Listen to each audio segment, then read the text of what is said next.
A neurosis is essentially a persisting pattern of a disturbed childhood emotional relationship to parents and perhaps siblings.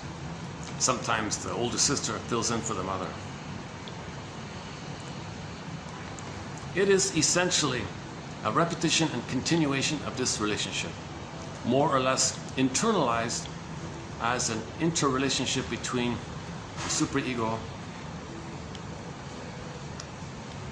his memories of it, let's just say, and the rest of his personality, and more or less transferred to other persons. So this transferring of the dysfunctional template to other persons is called neurosis. The client also transfers this relationship to the therapist, each session providing the therapist with a sort of laboratory sample of the client's relations to other persons, a sample of his key imagos and reaction patterns. Progress toward cure is achieved by exposing the pattern of vivital motivations to the client's highest powers, i.e. his ego.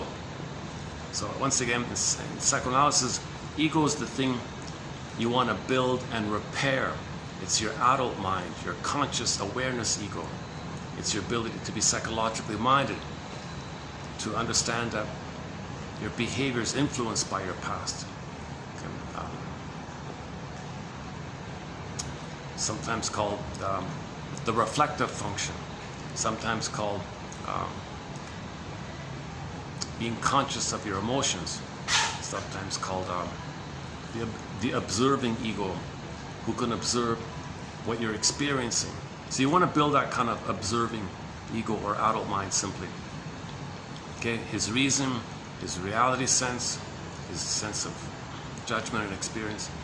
In the process, the analyst comes to replace the authority of the parents. Okay, what he means is you want to internalize, you want to remember this healthy shrink in your mind, and that stays with you kind of thing. And that's like an alternative to the critical, abusing parents. You want alternative ideas in your mind. Analysis frees the ego from the tyranny of fixed, automatic, unconscious, infantile patterns. Understanding these patterns is the first step in this re-education.